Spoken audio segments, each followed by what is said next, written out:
All right. So looks like we have a good amount of attendees come in. So for sake of everyone's time, let's start. I want to thank everyone for joining us today.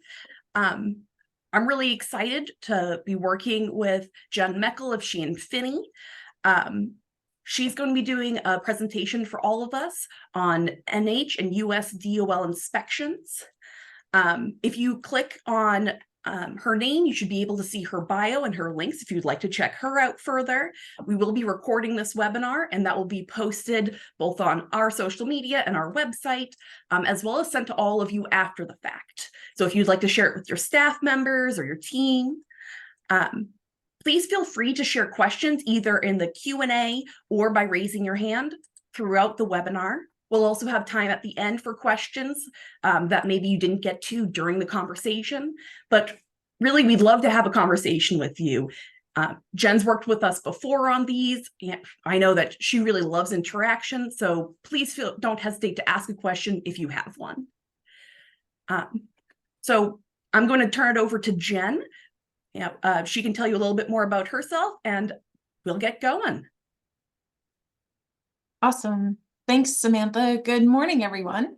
I'm super excited to be here. I love doing webinars because one of my favorite things as an employment lawyer is to help people be proactive, to be prepared, knowledgeable, proactive, which helps to reduce some of the stress and helps to better position your business on a lot of these issues. So thank you to Samantha and the New Hampshire Lodging Restaurant Association for having me. Just a quick super quick overview of who I am, so that you know who is speaking to you. I'm a management side employment lawyer, and I've been doing this work for just about 30 years. I'm coming in on 39 years of doing exclusively employment work. So when I'm talking about working with the US Department of Labor or New Hampshire Department of Labor, if they're conducting an investigation or an inspection, this is something that I have a lot of experience with. So I'm looking forward to the morning. And Samantha, if you want to get us going on our first slide.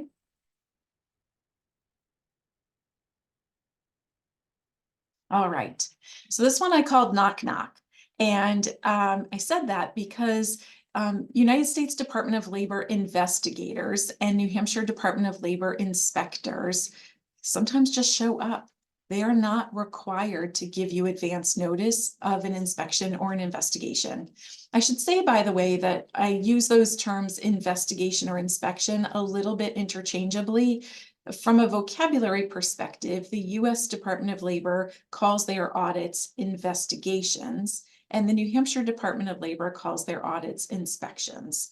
You might hear me use them interchangeably, but just so that you know what each department calls it. They might and often do send you a letter first before showing up, but again, it's not required to do that. You might just get a knock on your door. And if you do, on the next slide, I have some tips of what to do. If an inspector arrives and asks to speak with the owner or the general manager, an overriding theme for that request and throughout this entire morning is going to be cooperation. You want to be courteous, respectful, responsive, not angry, not argumentative, and, get them the person that they want to see. If they want to see the owner, if the owner is available, get the owner, or the general manager or the next person in line, so to speak. I've got some tips later on who to select for this process, but you'll want to really focus on who can be a good representative for your company. It is perfectly fine and appropriate to politely ask to see their identification, particularly if they're showing up out of the blue. They should have a badge or other identification they can show to you, and it's okay to ask to see it. But again, in that respectful tone, setting a respectful, responsive tone is so important because the quality of this initial encounter and what you say is going to be remembered, and it's going to set the tone and potentially influence the rest of your audit experience.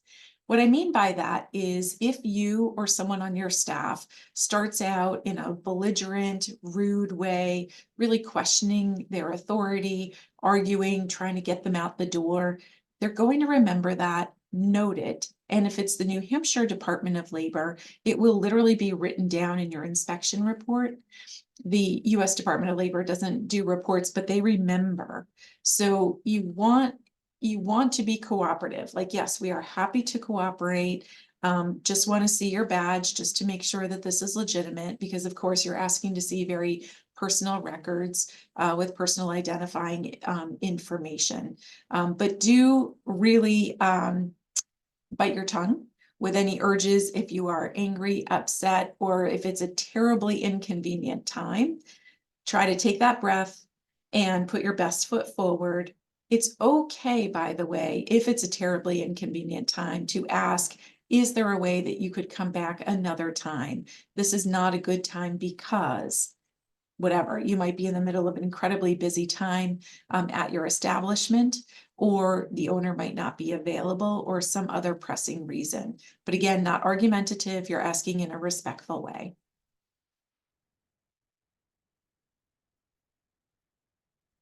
And you might be wondering right from the beginning, why is this happening? Why am I being audited or getting this inspection? Both the United States Department of Labor and the New Hampshire Department of Labor conduct random audits. So it is possible that the audit is entirely random. They also conduct industry-specific audits. If you've been paying attention to US Department of Labor press releases, which end up in our online newspapers throughout the state, the US Department of Labor has been paying very close attention to the restaurant industry. And there have been a series of audits. And I don't know, because the Department of Labor doesn't necessarily say if those are complaint driven or industry specific, but it's hard not to notice the trend. If you were to hop on the US Department of Labor wage and hour webpage and look at all their press releases, it is heavily dominated by restaurants and also by healthcare, particularly home healthcare. Those are the two dominant industries, although there are others.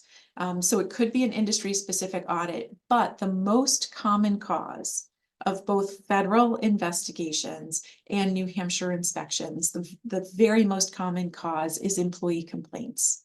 And to be honest, that is largely the result of a staffing issue. Although they can conduct random and industry-specific audits, and they do, neither of our agencies, federal or state, are experiencing excess staffing right now. In other words, they're a little bit short-staffed. And so they're focusing their efforts in response to employee complaints. A couple of key things on this slide for you to know about this. The New Hampshire Department of Labor will often tell you if it's random or complaint driven. The US Department of Labor, I've had varying experience with them. They might not tell you at all what the genesis of the inspection is. Sometimes they'll tell you it's complaint driven. Sometimes they just won't say. If they don't answer, don't press them, don't argue, don't push. Recognize that they might be constrained. They might not be able to say. Now, a couple of other key things, even if they tell you that it's a complaint-driven investigation, complaints that employees make to the Department of Labor, whether US or New Hampshire Department of Labor, those complaints are confidential. Neither agency is going to give you the name of the person who complained. Don't ask for it. They're not going to give it to you. And honestly, it's kind of in your best interest not to know, because if you don't know who complained, you can't retaliate against the person, and retaliating against someone only makes the situation worse, much worse. So you're almost better off knowing and not knowing who complained. So don't ask for the identity of the complainant, and don't try to figure it out. That's not where you want to put your energies when you're being audited. You don't want to be trying to figure out who the heck did this to me. That's not an appropriate use of your time. Instead, you want to be focused on what we'll be talking about in the rest of the presentation to be able to make your put your best foot forward and make your best case in the audit. Also, if you know or you think you know who complained. Sometimes employees will tell you they complained, or you might have a very strong suspicion. Maybe you had a recent argument or disagreement with an employee about a pay issue, so you suspect it's them. Do not ask them whether they complained. Do not treat them differently. Do not engage in any retaliation. Lawyers almost never promise, but I can almost promise you that if you attempt any retaliation or engage in any retaliation, your situation will be far, far worse than it would be otherwise. So my encouragement and urging is to let the process work, let go of whoever might have complained. Just put that out of your mind and focus on your business. So one of the first things that I recommend, in addition to always being polite, is to designate a contact person. What you don't want is just to have a willy-nilly process with a lot of people with their hands in the process.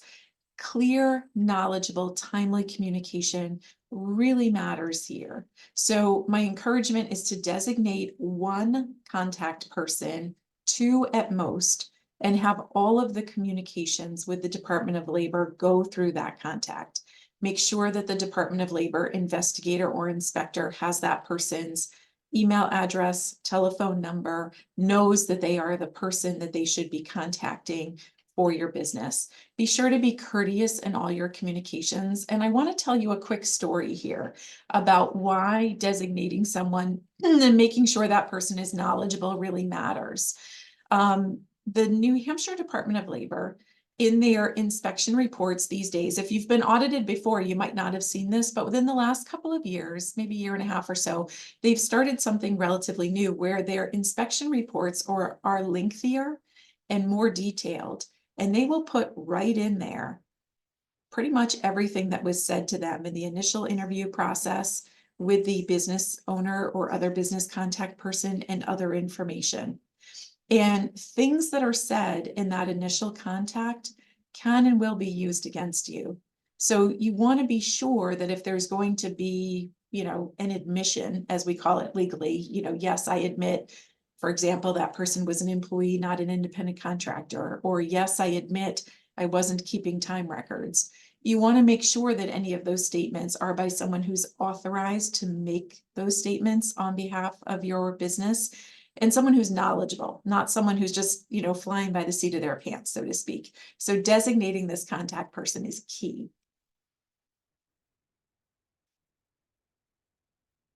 In terms of written notice, as I mentioned at the outset, they're not required to give you advance written notice of an audit, but they often will.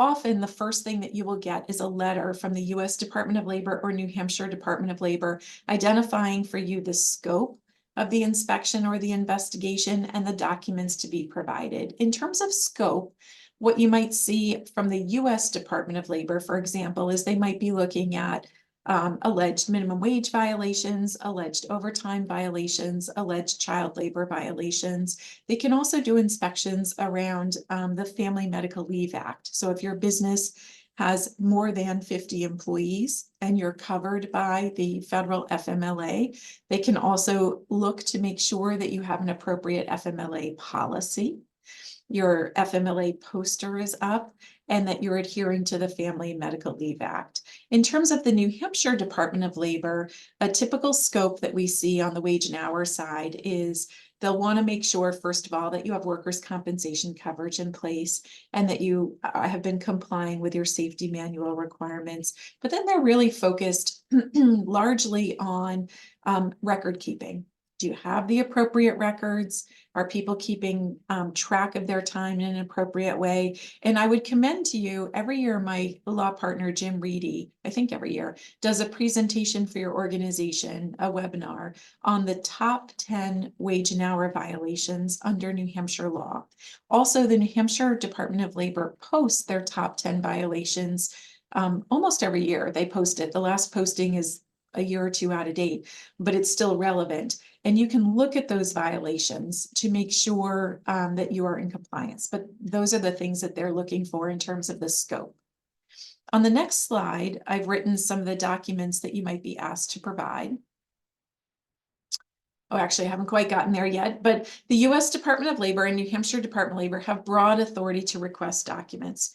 Typically, the US Department of Labor will request documents, payroll records and such going back 2 years. They have the authority to request records going back 3 years. And it's been my experience that they typically start with a 2-year period.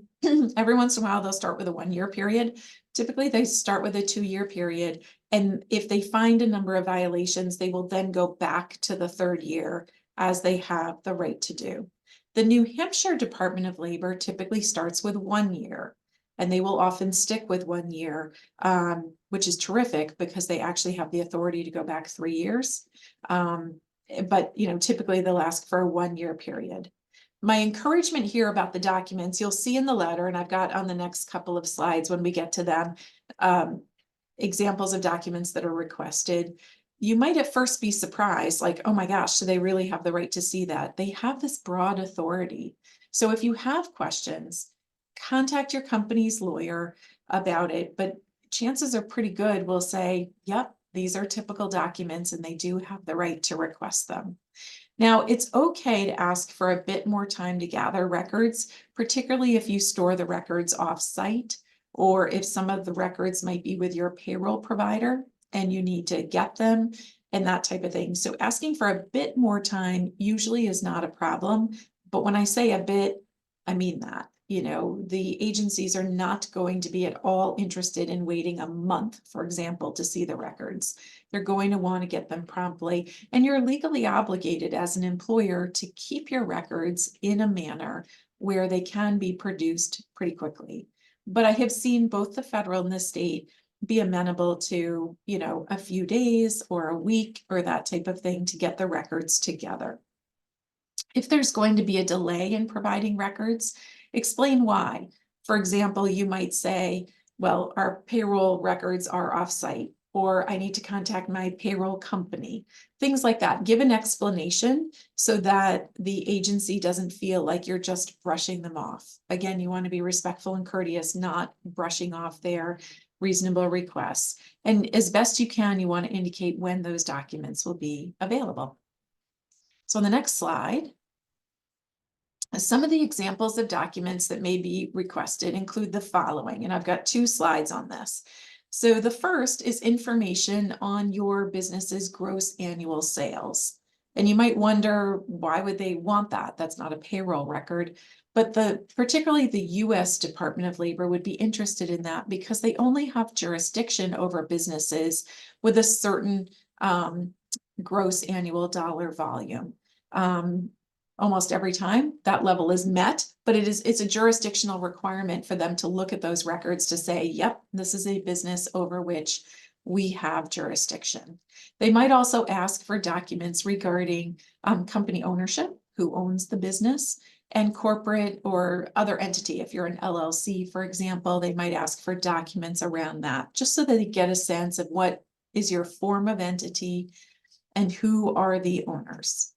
Naturally, they'll ask for payroll records, including payroll journals or ledgers, time cards, timesheets, records, which might be stored electronically. You might need to consider printing them out, or you can provide electronic access. Personally, I don't like to have outsiders, whether they're a state or federal agency or any other outsider. I don't like to have outsiders fishing around in your software. So I would much rather have something static that they can look at, whether it's printed out or a screenshot or a PDF or something that can be looked at instead of having them literally in your software. They might also ask for youth employment certificates or parental permission if they're looking at youth employment issues. They might ask for copies of your Forms I-9 and the supporting documents that employees give when they're completing their Forms I-9.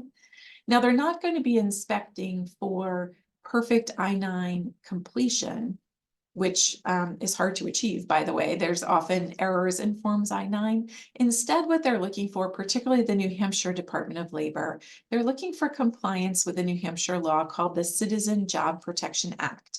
And under the New Hampshire Citizen Job Protection Act, it is not lawful to employ someone who's not authorized to work in the United States.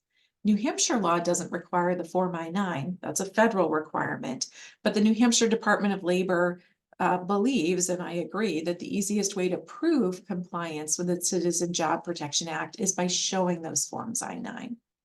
All right, we've got some more documents on the next screen. They might also ask for, they almost always ask for a list of current and former employees with their contact information. Typically what they're focused on there is the employees who have worked for you within the period of time they're inspecting. So that 1 or 2 year period that they're focused on.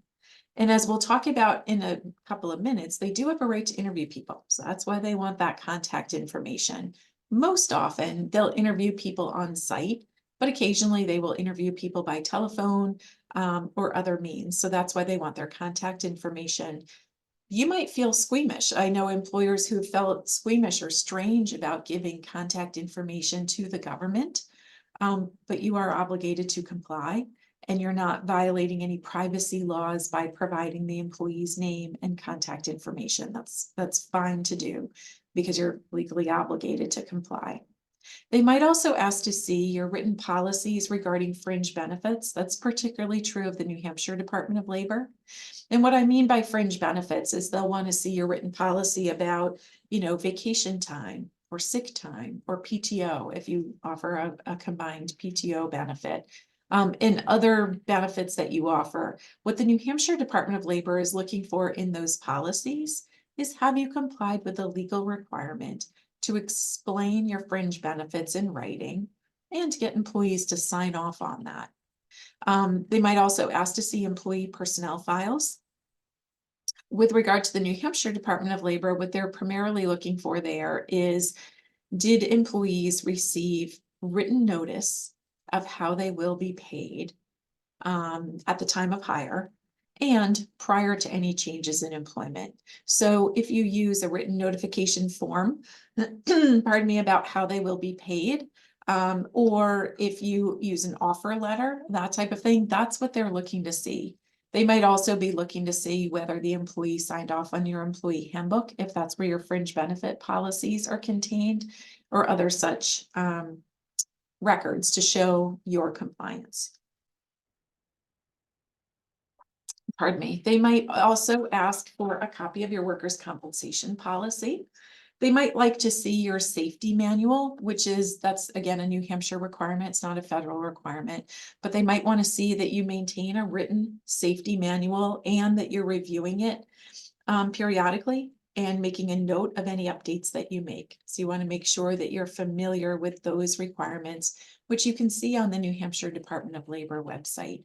They might also ask, finally, they will ask to see independent contractor agreements. If you employ any independent contractors, they might want to see those agreements and might also want to see your forms 1099 that you're using. And as they're walking around your business, as they have a right to do, they will also be looking for whether you have the current workplace posters posted up in your workplace. So if you have advance notice of an audit, you want to make sure that you have the most current versions of all the workplace policies. And that's simple enough to do. You can even download the posters for free. If you go to the New Hampshire Department of Labor website, they have a link to all the required posters, including the federal posters, not just the state ones.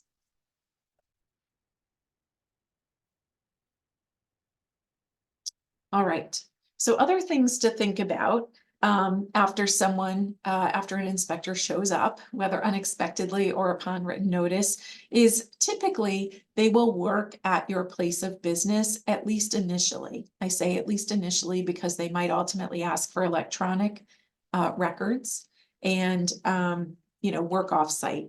But initially, they're going to, in all likelihood, want to come see your business, and you want to provide them with a comfortable, clean, quiet space to work. You don't want them in the thick of things. You don't want them in an unclean space. You want the space that you provide to them, you want to reflect that you are a careful, thoughtful employer and that you take care of your records. So if you happen to have a spare office or conference room, that is ideal. If you don't have that in your space, which is understandable, as best you can, a clean, table in a quiet space, something that's well lit, comfortable, that type of thing. Make sure that you've got the records organized and readily available for the inspector or investigator. You don't want to make them, climb through the warehouse or paw through huge file cabinets or that type of thing. You, again, really want to present the image of an employer that's got your act together and you've got things nicely organized, ready for them, making their job as easy as possible and showing that cooperation. We're often asked the question, what can I do to make them comfortable? You can offer coffee, tea, water, some of the basics, make sure they know where the restroom is, make sure they're comfortable, but don't go overboard here. Because if you were to offer, a full meal on the house or, that type of thing, or if you're to offer company products for free or other things like that, it can be taken as an attempt at, almost bribery or trying to curry favor with them or improperly influence the investigation. So you don't want to go overboard. If you're not sure what you can and can't offer, you can always say to an inspector, I want to make sure you're comfortable. I don't know what the rules are. I'm happy to offer you food, but if that's not okay, I won't do that. You could say that, but know that you're safe just to go with the bare bones, coffee, tea, water, comfortable working space, and then leave them alone. You don't want to hover. You don't want to bother them. You can largely allow them to work without interruptions, maybe checking in on them once or twice. Again, not being overbearing, but also letting them know you are there, you're available for questions. Make sure that they have a quick way to contact you. So if they're in the midst of something and want to get your attention, but you might be out on the floor doing something else, can you provide a cell phone number or can you come up, with a method of communication so that when they need you, they know exactly how to get you. All right. On the next slide, we're going to talk now about interviews. And I think this is often one of the areas that really makes employers feel uncomfortable. It seems a little bit unnatural to have a government official talking with your employees and not knowing what's going on. There's a sense of a loss of control. And if any of you out there are control freaks like I am, it can be a little bit unnerving. But again, this is one of those times when you have to let the process work. So here are my tips about what not to do. Do not refuse to allow employees to participate in interviews. They have a right to participate. They can't be forced, but they've got a right to participate. And don't do anything to interfere. Also, do not try to coach, counsel, or coerce employees about what to say or how to answer questions. If you are asked by the New Hampshire Department of Labor or US Department of Labor to notify an employee that, the government wants to speak to them, keep it high level. You can say, our business is being inspected by the Department of Labor and the inspector would like to speak with you. And, I've just been asked to facilitate that. And I want you to know that you are free to talk with them. There's not going to be any retaliation. I'm not going to ask you about that interview at all. You are free to do that. Oh, I see that someone has shared the New Hampshire Department of Labor link to the posters. Thank you very much for doing that. That's terrific because it's a helpful resource. So again, you're not going to want to force people about what to say. And then you don't want to insist on attending employee interviews. The departments of labor have a right to interview your employees without you present. So allow those interviews to happen privately without interruption. You don't want to be hovering or overbearing or that type of thing. And my tip again is do not ask employees about the interviews afterwards. Almost pretend like it didn't happen. Sometimes employees will want to talk with you about it, and they will want to tell you the questions asked of them and the answers they provided. You don't have to stop them. It's okay to passively listen, but I mean passively. Don't ask follow-up like, well, what'd you say? Or what did you mean by this? Or what did they do that? Like, you just want like whatever it is they want to share with you at their own suggestion, not because you asked them to share. You can listen and then you can say, okay, thanks. Well, it's, you're free to say anything you want. And, thanks for participating. But again, no pressure. Don't ask for more information and do not engage in any form of retaliation.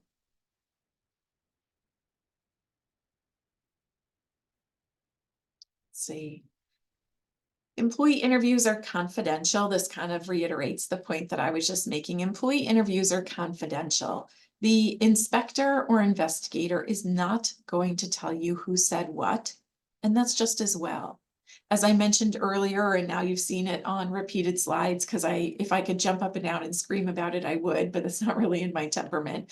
You don't want to engage in retaliation in any way.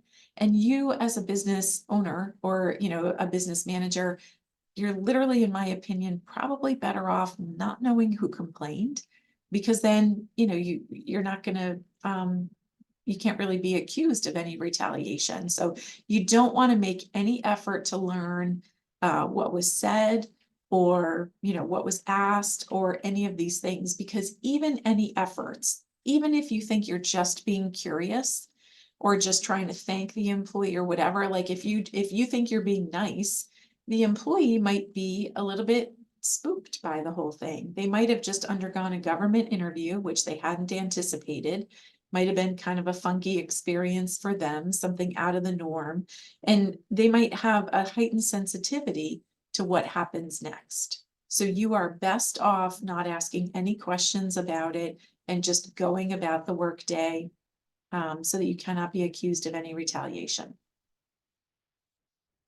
And moving on from the interviews, another tip that I want to provide is about responding to feedback during the inspection or investigation.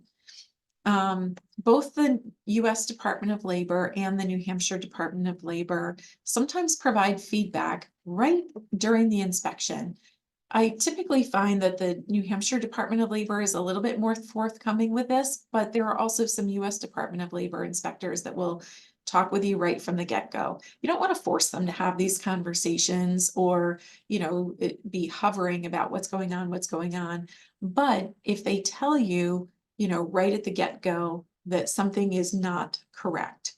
For example, let's suppose that you've not been notifying people in writing about how they're going to be paid. And if they say, well, I don't see records here about notification of rate of pay at time of hire, be open to, listen carefully to what they're saying, take notes about it. If you have any questions about whether what they're saying is appropriate or whether you should make changes, talk with your company counsel, but then consider acting on that feedback even while the audit is ongoing.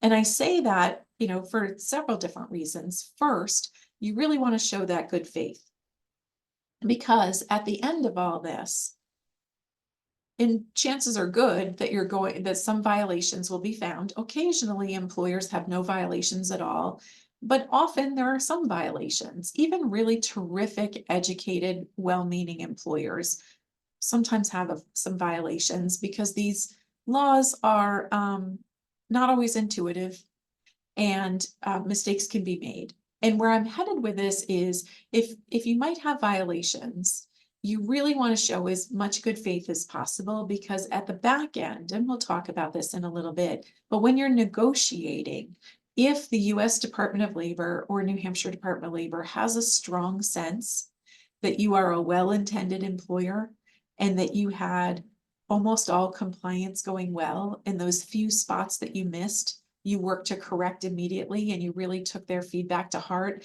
that will go a long way in how they view your business and how willing they are to engage with you in meaningful negotiations.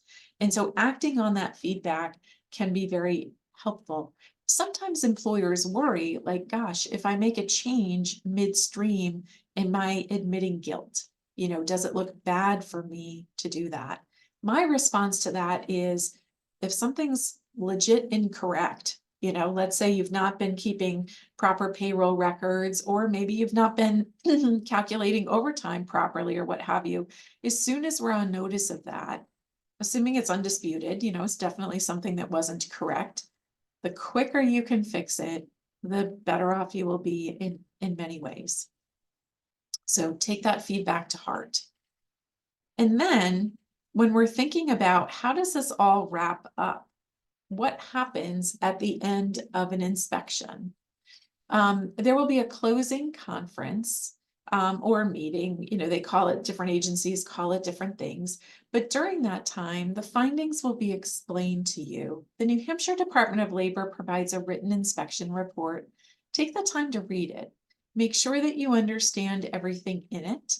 And that inspection report from the New Hampshire Department of Labor will identify for you each of the violations that they found, as well as the number of times the violation occurred or the number of employees that were affected by the violation.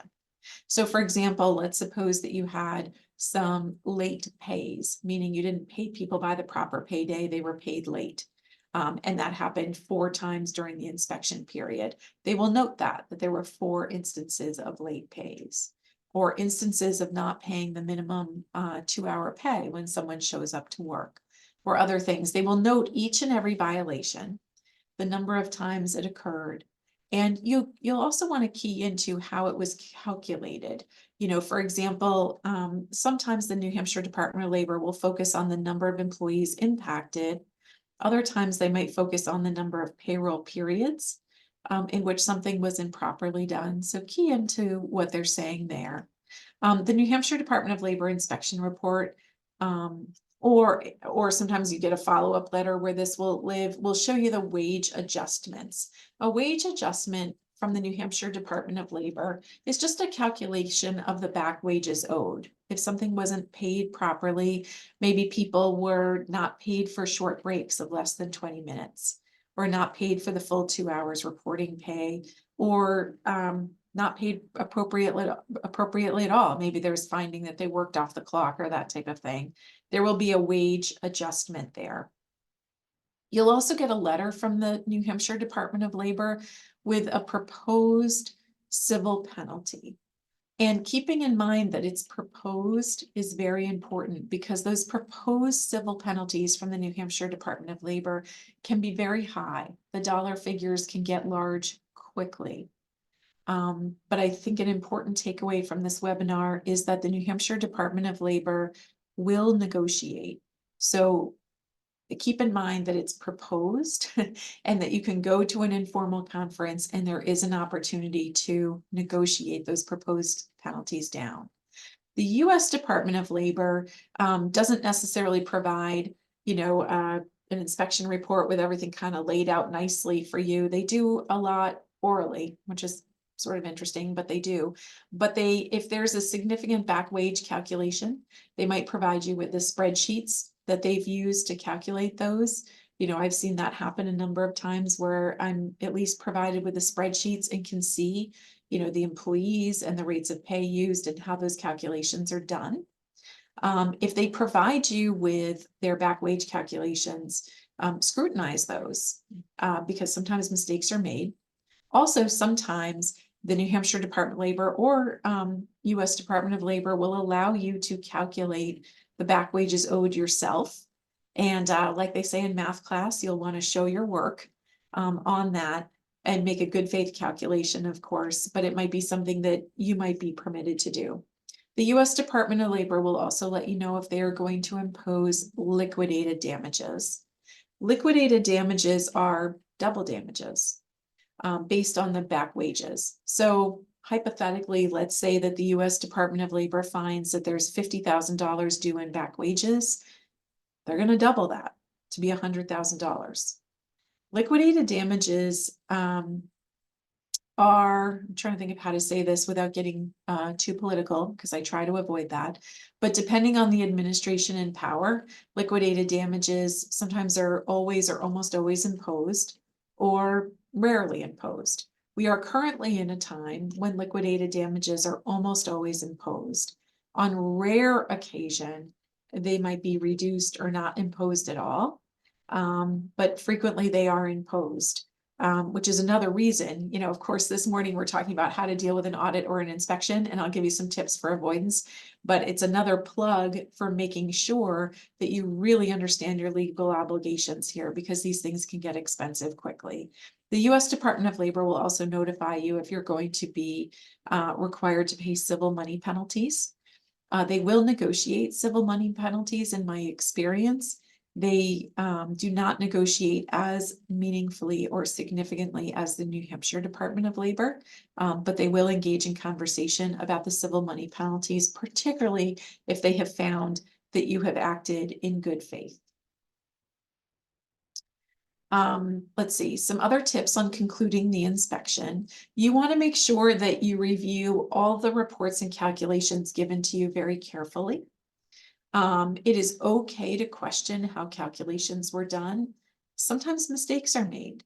I have found significant mistakes on occasion. I don't want to overstate that, because I do believe that the investigators and inspectors are largely very careful in their work. But I have had inspections where significant math errors have been made, or sometimes a recent one that I was working on, the U.S. Department of Labor was using a formula in an Excel spreadsheet, and the formula was incorrect and resulted in a much more significant back wage order than really should have been due. So scrutinize everything. Even look at things like particularly if you have a significant employee base, even small things can add up.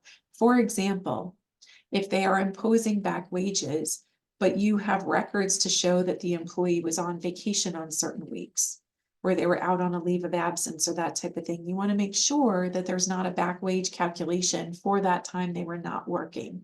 So really scrutinize everything, thinking also about holiday weeks if people were not working due to a holiday and that type of thing.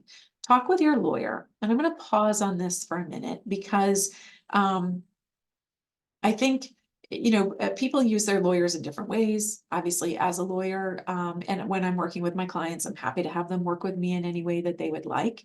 I think it is very helpful to let your lawyer know right away if you're being inspected, and at least have your lawyer available in the background.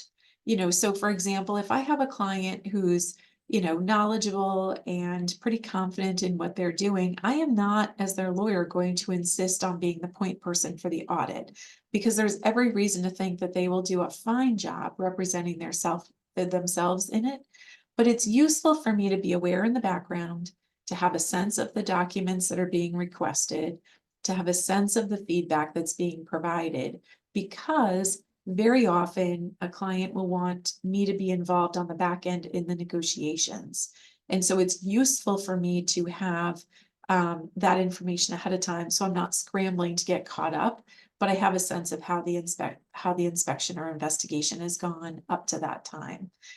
If you've not talked with your lawyer already at the outset, as I hope you do, now is a good time to talk to the lawyer once you're getting the back wage calculations and any proposed civil money penalties or liquidated damages.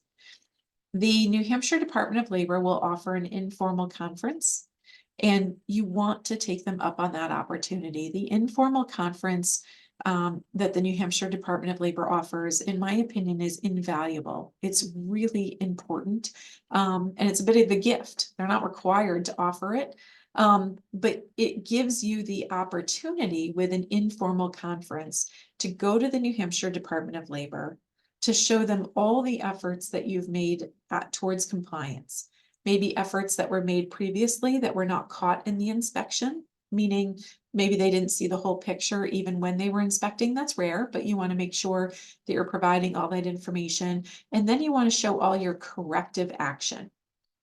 So when you were made aware of things that were not being done properly, what did you do to fix it?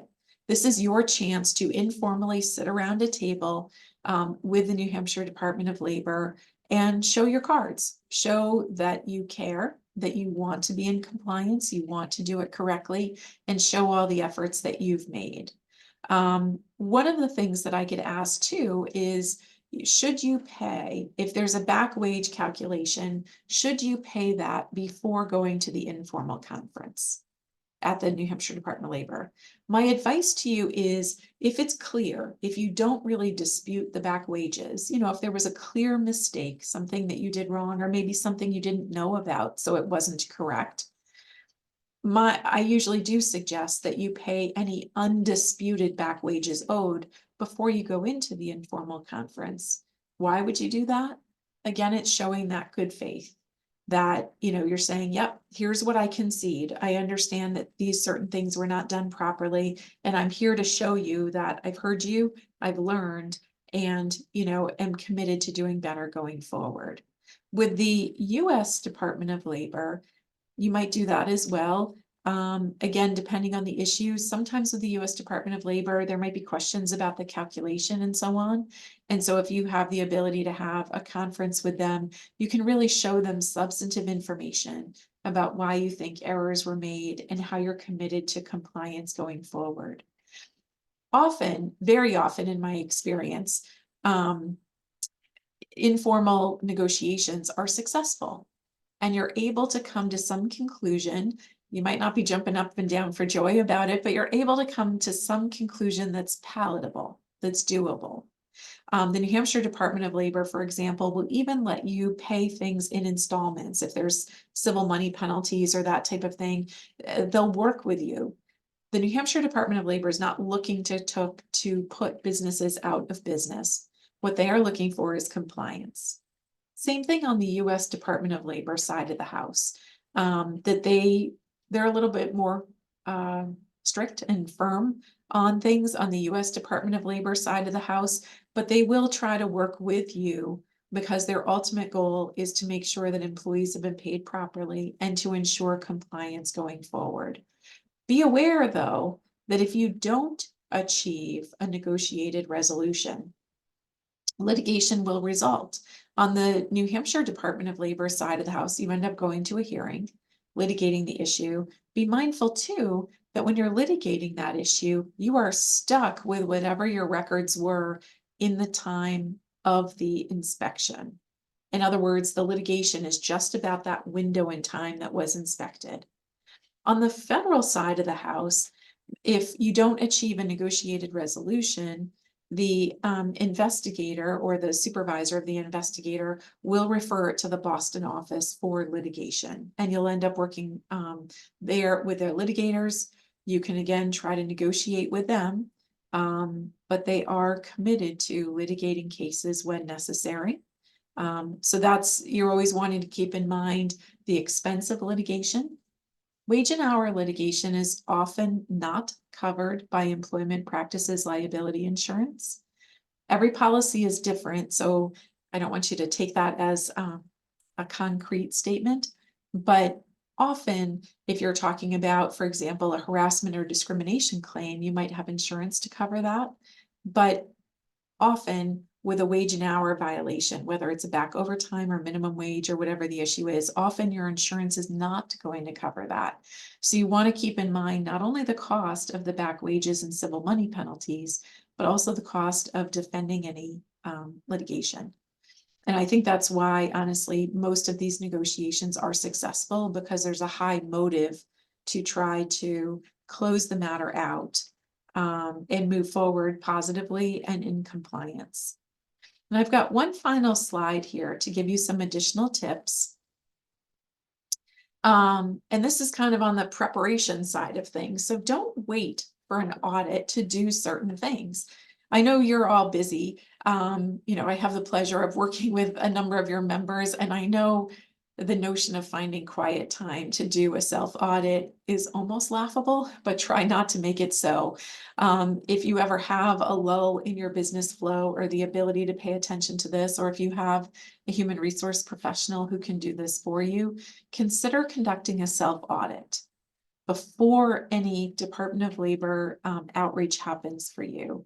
Because doing the audit yourself and ensuring that you've got your records in good order, that you understand your legal obligations, and that you're in compliance will allow you to move much more easily through any inspection that ever happens and might allow you to sleep a little bit better at night too. And what you would be looking for in conducting a self-audit is your records and whether you're complying with state and federal law. That's often something that, you might partner with your counsel on that so that you can think about, okay, I'm going to do a self-audit. What exactly am I looking for? And if I find mistakes, how can I fix them in a way that makes sense? Another tip is to have a procedure in place for employees to raise concerns without fear of retaliation.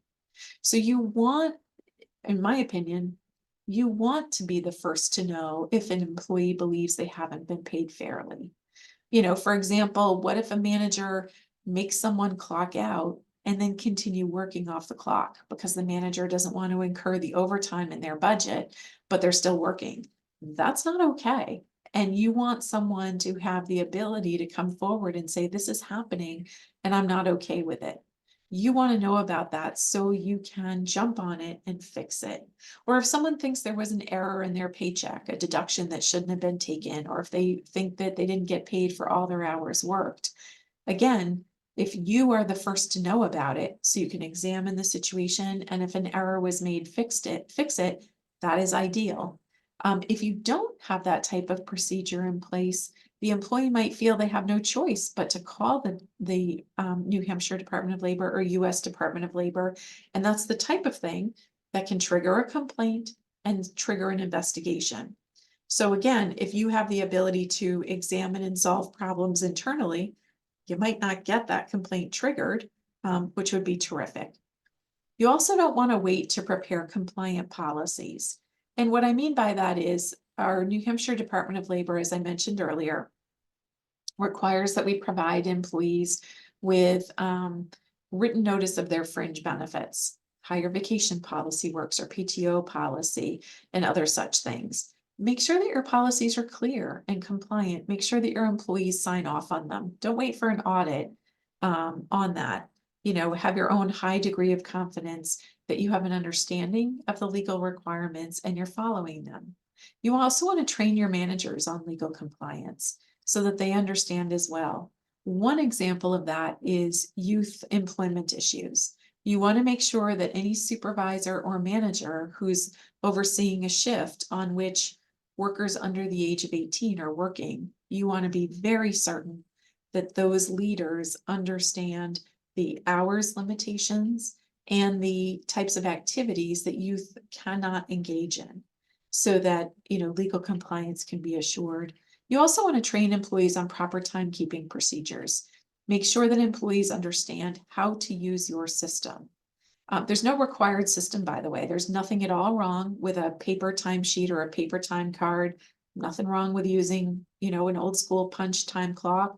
Many businesses still do, or using a software system. You just got to make sure that everyone knows how to punch in, how to punch out. For the New Hampshire Department of Labor compliance, you want to make sure that changes are not made to time records without the employee's knowledge and initials. So even if you're keeping your time records electronically, the employee has to have notice of a change and to sign off on that in some way. So those are just some tips to think about before you're ever audited. Just what can you do for your own peace of mind to ensure that you are situated well and that you can hopefully avoid any complaints because you're paying people properly. So I think my last slide here is asking you whether you have any questions.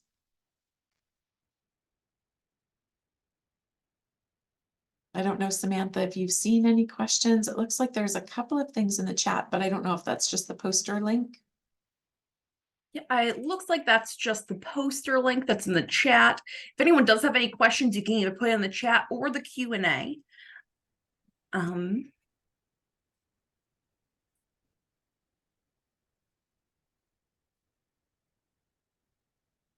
Well, we do have a thanks to you, Jen. Thank you. And thank you from NHLRA as well. This is a really important topic for a lot of our members. And, having you is such a valuable resource to us. So, thank you again for taking time out of your day to come and talk to all of us about this. Oh, absolutely. It's a pleasure. And it is such an important topic. When I see when I see these various press releases out there of what's happening, I worry, and I love to do the education to get on top of it. Okay, I see a question here. Is there an audit checklist to do in terms of a self-audit? That might be something it's funny, I should probably organize myself around a specific checklist. But I usually kind of do it off the top of my head with clients. When I think about it, here are some resources. I can also ask some of my law partners here if they have a checklist that they use. I'd be happy to do that. But what I would recommend if you wanted to do a self-audit is for New Hampshire Department of Labor compliance, go on the New Hampshire Department of Labor website.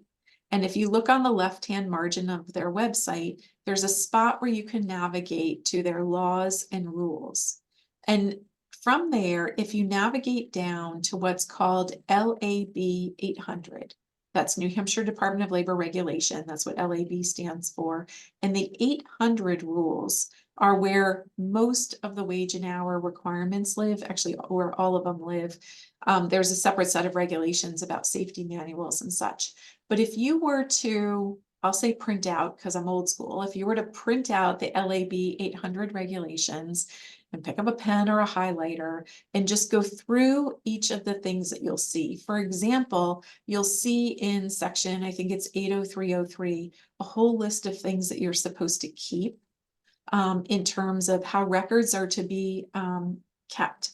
What I mean by that, just as one example, is the New Hampshire Department of Labor likes to see 4 entries on a timesheet for any day, whether it's a timesheet, time card, or electronic.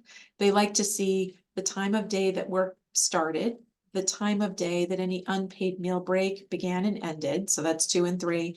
And the 4th punch is the time of day when work ended. And you would see that if you read through the LAB 800 regulations, you would see that requirement. You would also see requirements about getting employees to sign off on certain things, getting employees to initial any time records. So if you went through those LAB 800s, oh, great. I see someone's posted a link to that. That's a great way to form a base for an audit. On the federal side of things, really what you want to focus on is, firstly, do you have people properly classified as exempt versus non-exempt? Meaning if you are classifying someone as exempt from overtime, do they properly fit into an executive exemption if they're a manager or a supervisor, for example, or an administrative exemption if they're handling your marketing or human resources or otherwise? So you can review each of your job categories, and for those that you have classified as exempt from overtime, make sure that they're properly classified as exempt. You might also want to be aware that there are proposed regulations right now to increase the salary that people have to earn in order to be exempt. Right now, it's $684 a week that people have to earn to be exempt under many exemptions, not all, but many exemptions. And the proposal is for that to go up to over $1,000 a week. The proposal right now would be for $1,059 a week salary, which is over $55,000 a year in salary. That's only a proposal. It's not official. We'll get more news about that as time moves on. There's a comment period right now that the rules are under, might have just closed too, but it'll take the US Department of Labor a little bit of time. But anyway, without going too far afield on that, from the US Department of Labor compliance perspective, you'd want to look at whether you have people appropriately classified as exempt or non-exempt. You'd want to make sure that you're appropriately paying people at least minimum wage. And you want to make sure that you're calculating overtime correctly. So those are all issues to think about in terms of an audit. So we do have do all of the posters need to be posted? Yes, if they apply to your business. So an example of that would be, there's a poster for the Federal Family Medical Leave Act, and that only applies to employers with 50 or more employees. So if you have fewer than 50 employees, you do not need to post the FMLA poster, but you would need to post the others. I don't know if I can get them all off the top of my head, but what I'm going to think about is there's a federal poster that talks about minimum wage, overtime, and such. You want to make sure that that's posted. That applies to all employers. On the New Hampshire side of things, there's a protective legislation poster about wage and hours. You want to make sure you've got that one up. We're required under New Hampshire law to have a poster about workers' compensation and the name and contact information for your workers' compensation carrier.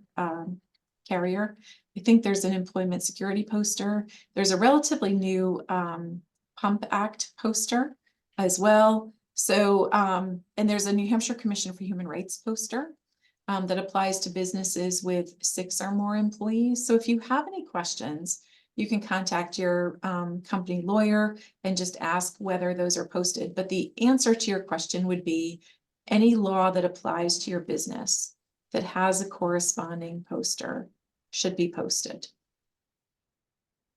So we have another, if an employee who consistently misses clocking out for breaks or refuses, what do you do? Yeah, ultimately, it is your responsibility as the employer to ensure correct record keeping. So if an employee consistently refuses to clock out for breaks, and assuming that the break is a proper break, meaning that it's at least 20 minutes long or longer, because if a break is shorter than 20 minutes, it's got to be paid. But if it's a proper meal break, say, for example, a 30-minute meal break, if an employee refuses to punch out for it, you can use the disciplinary process, which might sound counterintuitive, but you can say, this is a responsibility that we have. We've asked for you to participate with appropriate record keeping. And if you refuse to punch out for breaks that are supposed to be unpaid because they're 30 minutes in length or whatnot, that's effectively stealing from the company. You're staying on the clock when you ought not to be. Similar, and a related question is sometimes people just forget to punch. They come in and they start working without punching in, or they leave at the end of the shift without punching out. You can use the disciplinary process there as well if it happens repetitively, because you need to get people in the habit of keeping those appropriate time records. And then if they can eat while working, do they need to take a punched out break too? If taking a 15-minute break that we pay them anyways, do they need to punch out? Yeah, so great questions. New Hampshire law, federal law does not require any breaks. So the question about breaks is driven by New Hampshire law. Under New Hampshire law, a break is only required if an employee has worked more than 5 consecutive hours and they cannot eat while working. So what that means is if an employee can legitimately eat while working, for example, I eat at my desk all the time. I have a desk job and I have lunch at my desk all the time. That's perfectly fine. Now, if you're operating a restaurant, and I know this because from my days of waiting tables, I used to do this all the time. And if someone's just scurrying back to have a quick couple of forkfuls and wash their hands and go right back out, it's hard to say that the New Hampshire Department of Labor would consider that eating while working, because it's not a true ability to do, or at least the way I used to do it wasn't a true ability. I'd literally get like one thing in my mouth and run back out. But if someone can really eat while working, then you're not required to provide that break. The other part of your question was, what if they have a 15-minute paid break? Do they have to punch out anyway? If it is paid, they don't have to punch out. You can decide, this is a choice, not required, but you could decide that you would like to have a record of those breaks, and you could have them punch for it, but make sure that your payroll system overrides it so that they will remain in a paid status. In other words, that the payroll record will show a 15-minute break was taken, and also they got paid for it. So it's not putting them in an unpaid status. There can be some usefulness in keeping track of that, because that way you can show to the New Hampshire Department of Labor they did not work 5 consecutive hours. They had a 15-minute break that broke the consecutive time. So there can be utility in having that.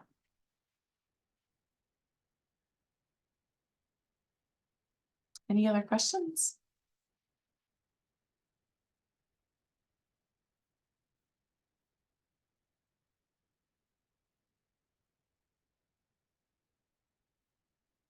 I don't see anything else that's popped up or who had sent Okay. directly to me. If anyone has any other questions, this now be the time. Otherwise, I did want to thank everybody for joining us. And again, of course, thanking Jen for her time. And just some housekeeping. We will be sending the recorded copy to everybody who attended. And if you do have questions after the fact, please feel free to shoot us a message. We're more than happy to connect you with a resource or help any way we can. Awesome. So Jen, unless there was something that you had wanted to share, I think that we're about wrapping up. We actually saved a little bit of time on the end of this, so everyone can kind of get back to their days, but thank you again for your time. Absolutely. Thanks for having me. It was a pleasure. Have a great day.